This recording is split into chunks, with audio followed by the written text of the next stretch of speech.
There has been a lot of negativity in the Overwatch community recently revolving around things like hero balance, the state of tanks, and of course, Mauga's release. I wanted to make a video talking about what I think is an underlying issue with the Overwatch team's balance philosophy that I believe is causing a lot of these issues. Mauga's extremely underwhelming character design being covered up by over-padding him with number-based buffs on launch was the final nail in the coffin for me. In a nutshell, I believe that a lot of Overwatch heroes have become far too heavily balanced around their defensive resources, which makes many heroes feel incredibly safe to play, and makes playing against these types of heroes feel boring and non-interactive since it's very rarely worth the risk of getting aggressive into them. Throughout this video, I'll be referring to this problem as sit back and shoot syndrome. So let's take a look at what exactly this all means. Hi everyone, if you don't know who I am, my name is Tickety. I've been playing Overwatch since beta in 2016 and have worked for years as a coach across many teams, including the Dallas Fuel in the Overwatch League and Team Canada in the Overwatch World Cup. I've been with Overwatch for so long, and I've seen the game change an incredible amount over the years. The game has been in some awful, and I mean truly awful states in the past, but has always managed to bounce back and keep my attention and keep me in love with the game for so long. I think the move to 5 vs 5 with Overwatch 2 was a great example of these kinds of changes in my eyes. I know not everyone agrees, but I think it definitely made the game feel faster, more individually impactful, and made hero compositions more flexible at all levels of play. But this recent trend of heroes being designed around such strong defensive abilities makes me worry about the direction that we're currently moving in. So to make my point as clear as possible for this video, I'm going to specifically highlight all of the new heroes that have been added since the launch of Overwatch 2 just over a year ago. And in order to explain exactly why I feel like these more recent heroes are posing such a problem, let's first talk about some key design elements that all Overwatch heroes have. Cheers, love! The cavalry's here! Pretty much all Overwatch heroes are designed around their weapon being their primary source of damage, including supports by the way. Heroes are also given a mix of offensive and defensive utility to give them a stronger game plan when it comes to finding that damage and an identity when it comes to their overall playstyle. Since utility is a bit of a broad term, we'll define offensive utility as any way to find opportunities to deal strong damage to your opponents, and we'll define defensive utility as any way to mitigate incoming damage. Some examples of offensive utility would be mobility to help get you in a stronger position to deal more damage, crowd controlling effects to make your opponents easier to hit, and of course the ever so talked about anti-healing effects from the likes of Anna's Biotic Grenade or Junker Queen's ultimate. And for defensive utility, we can once again think about mobility as a way to get out of the way of incoming fire, any sort of shields or matrix type effects in the game, defensive cooldowns and all their different varieties, and of course healing. So let's use this breakdown to take a look at a hero like Tracer, Overwatch's poster child. She presents a very clear but flexible game plan. She can use her blinks to get up close to enemy heroes, shoot them with her close-range pulse pistols, and then get out safely with recall if she herself takes too much damage. Another way of putting this would be that she can use her offensive utility, her blinks, to make her weapon more effective, and she covers the risk of her low HP pool in short range by having some defensive utility in her recall. Now let's compare this dynamic to all the new heroes added since the launch of Overwatch 2, starting with Sojourn. She has a very strong and simple game plan focused around her weapon and rail shots charging, but she's also given a very strong defensive utility cooldown with her slide. You can absolutely use that mobility to get up close to your opponents, but you really don't need to thanks to the range of her weapon. So 9 times out of 10, your best bet as Sojourn is simply to sit back and shoot at your opponents and hope for a kill while you save your slide for anyone that gets too close. Not exactly the most fun and interactive gameplay. The next hero released with Overwatch 2 was Junker Queen, and actually I think Junker Queen is the one exception to the rule with all these new heroes. She has an abundance of damage, offensive utility from her knife, and some defensive utility with her shout to stay active or to disengage a fight.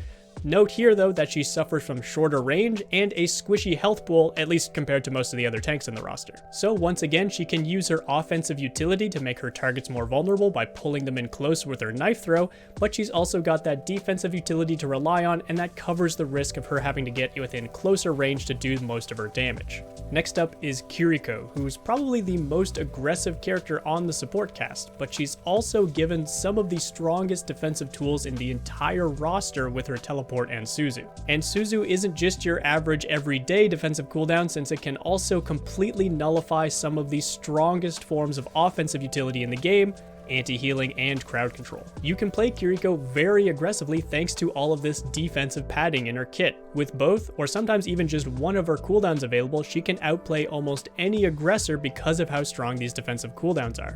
But honestly, you don't even need to be aggressive on her to be effective. In your average level of play, you'll probably get your most value by just, you guessed it, sitting back and shooting healing into your team, fishing for lucky headshots across the map with your projectile, which has no fall-off damage by the way, and saving your Suzu for the biggest emergency that hits your team. Next up is Ramatra, who I have to admit has a very interesting hero design with his two forms and how they work off of each other. But his biggest drawback comes from the fact that his best offensive utility, the movement speed and punches he gains from Nemesis form, are tied to the same cooldown as his strongest defensive utility, blocking with Nemesis form. It's very difficult to find a reason to push in with Nemesis form when you know you might need that same cooldown to stay alive, and most of the time you'll only get good opportunities to be aggressive after you've already outlasted the enemy defensively with your block.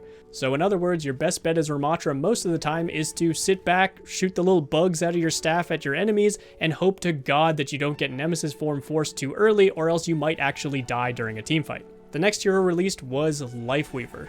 And honestly, do I even need to say anything at this point? This hero, in my opinion, has the absolute worst design in the game by a long shot.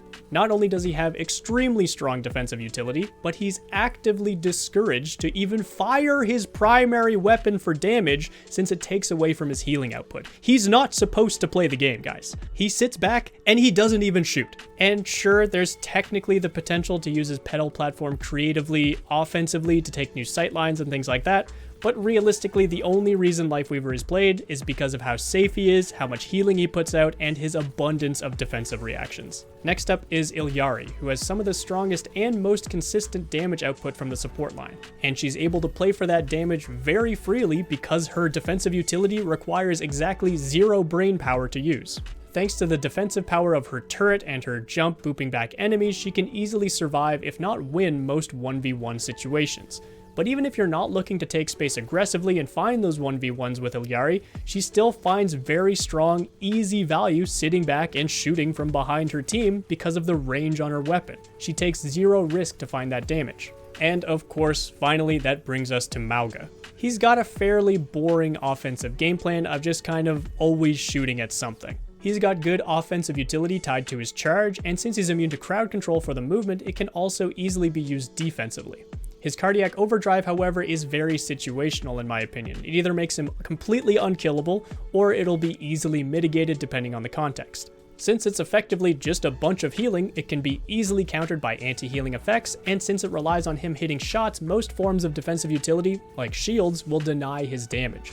So why run the risk of needing to rely on that cooldown when instead you could just, sit back and shoot? I hope the pattern I'm trying to draw here is becoming more and more clear to you guys. And don't get me wrong, there are plenty of older heroes who also exhibit these symptoms, these sit back and shoot behaviors, and in fact you've probably noticed more than a few of them becoming more and more popular over the recent patches. Characters like Soldier 76, Bastion, Sigma, Orisa when she was strong for a little while, Baptiste, Mercy.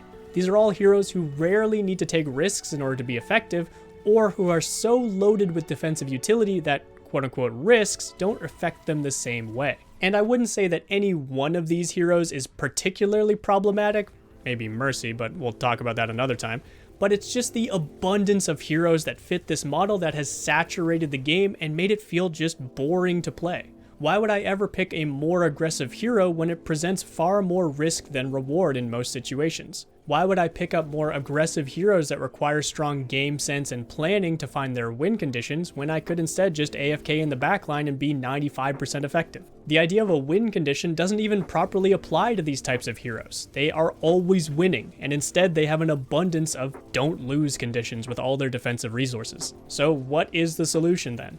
Now, I'm not a game designer, I don't pretend to be one, and I definitely don't think my ideas are perfect, but my go-to answer would be to have more balance focused around heroes that have a strong mix of both offensive and defensive utility. And please don't make them choose between one or the other at all times, like Ramatra with his Nemesis form or Lifeweaver with his weapon. Look at heroes like Winston, who can jump in aggressively and cover himself with his bubble defensively, or Genji, who can use his dash and deflect to win a duel or to keep himself safe, or sometimes a mixture of both, or even Ana, who there's also a ton of controversy around right now, but she has a strong choice of either being safe and defensive with her cooldowns or more aggressive to help set up kills. The keys here are choice and downtime. If I choose to be aggressive with my utility, it should present a clear risk that either punishes me or puts me in a weaker position afterwards until I stabilize.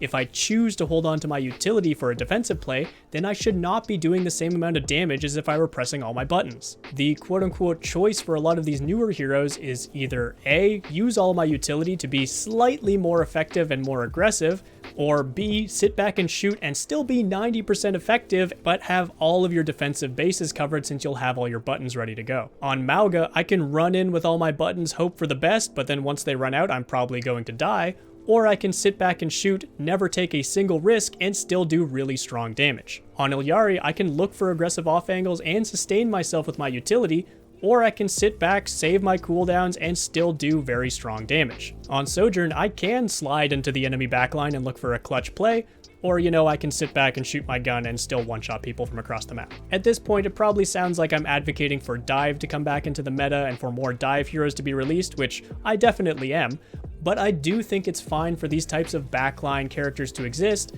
They just need to be properly balanced. They need to be less effective at range, or they need to be more punishable. Give me more DPS like Ashe, who sure has long range and is very effective without much effort, but she also suffers from long reload times and limited escape options. Give us more supports like Ana or Zenyatta, who sure have very game-changing abilities and do a lot, but also have zero mobility to escape aggressors. Just picking these heroes should carry with it an inherent risk because of how simple their game plans are. I don't think a composition like Sigma, Sojourn, Bastion, Baptiste, Illari should have some of the strongest range damage possible and still be able to counter anything that comes their way.